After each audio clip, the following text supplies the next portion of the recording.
Shalom Bapak Ibu yang terkasih dalam nama Tuhan Yesus Kristus.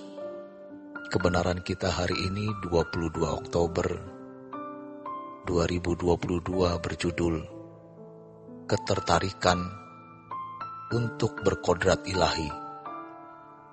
Allah itu besar, maka kita pun harus berpikir dalam skala besar. Skala besar kita haruslah berorientasi pada dua hal. Yang pertama, kesucian. Yang kedua, pengorbanan tanpa batas, seperti yang dilakukan oleh Tuhan Yesus. Allah Bapa itu kudus dan suci. Maka, yang menjadi kawanan sekerja Allah atau menjadi utusan dari Allah juga harus suci. Secara estafet, Bapa mengutus Yesus, lalu Tuhan Yesus mengutus kita. Tuhan Yesus itu berkodrat ilahi. Dia bisa menjadi kawan sekerja Bapa untuk melakukan dan melaksanakan rencana Bapa.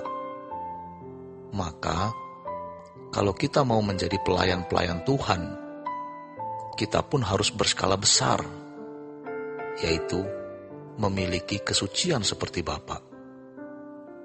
Hal yang Bapa inginkan, yaitu manusia menjadi ciptaan yang sesuai rancangannya. Ini perkara besar. Jangan anggap remeh hal ini. Jika proses ini berlangsung sampai seseorang mengalami perubahan kodrat, yaitu segambar dan serupa dengan Allah, di mana Yesus menjadi modelnya, ia pasti memiliki kesucian. Allah yang maha besar dalam kekudusannya hanya dapat berjalan dengan orang-orang yang kudus, yang bisa menjadi alat dalam tangannya, menjadi utusan Allah.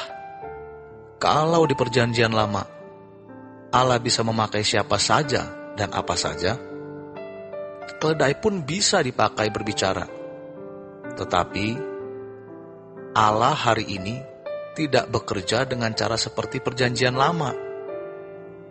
Karena di perjanjian lama, proyeksinya hanya sekedar manusia taat menuruti hukum, menyembah Yahweh. Maka binatang atau siapapun bisa dipakai.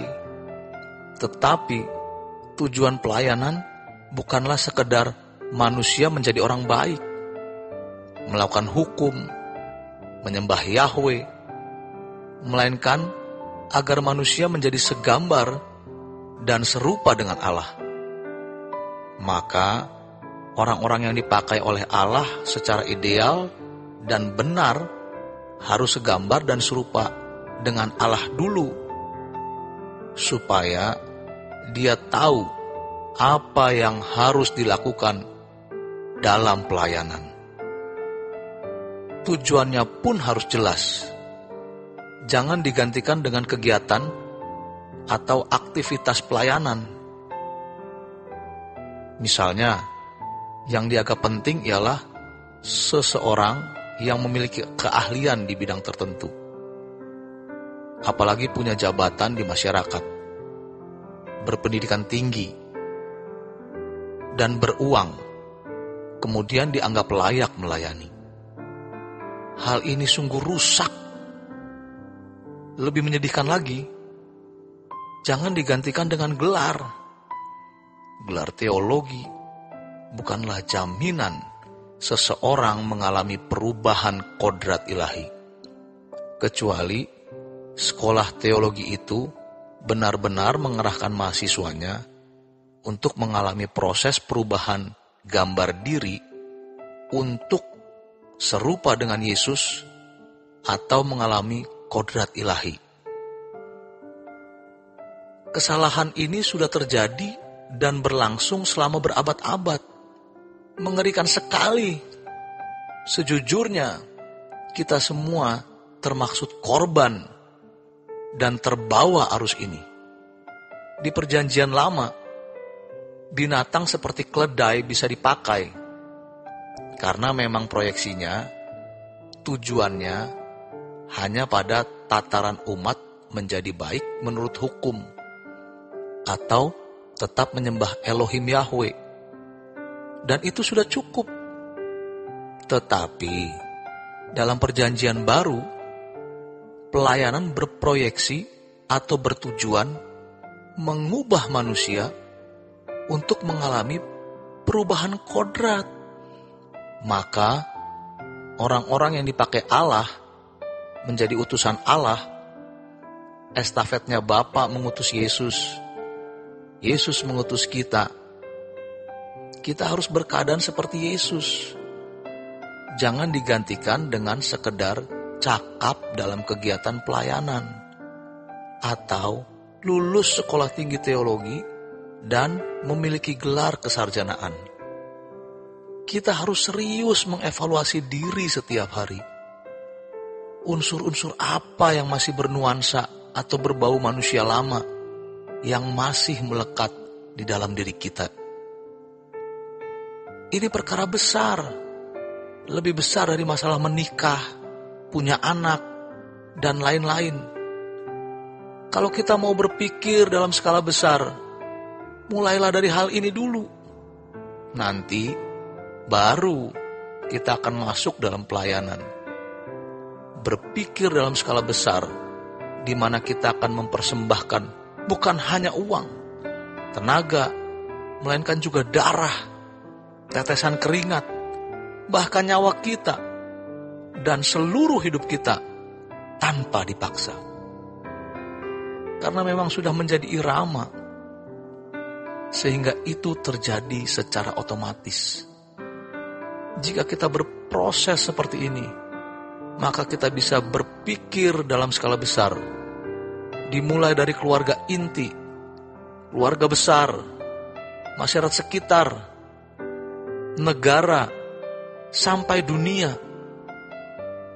Tidak akan terbendung, karena Allah memiliki rencana yang besar, yaitu tidak seorang pun binasa. Jadi, kita juga harus berpikir besar. Sayangnya, hampir tidak kita temukan orang yang dapat berpikir dalam skala besar ini.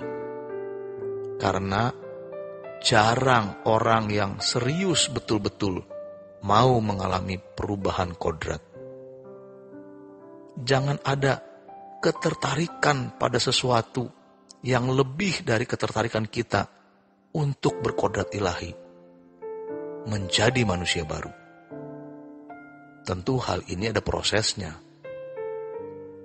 Tetapi kita percaya ada percepatan-percepatan yang bisa membantu kita. Oleh sebab itu, kita harus mengevaluasi diri kita dengan benar. Apakah ada unsur-unsur manusia lama atau unsur-unsur kekafiran yang tersisa di dalam hidup kita? Hidup ini sudah tidak ada yang kita harapkan kecuali berkodrat ilahi. Apapun yang terjadi dalam hidup kita ini, yang penting kita dapat mencapai kesucian seperti kesucian Bapa. Lalu, bagaimana kita bisa menjadi orang yang tidak bercacat dan tidak bercela di hadapan Allah? Demikian kebenaran kita hari ini. Selamat berjuang. Tuhan Yesus memberkati.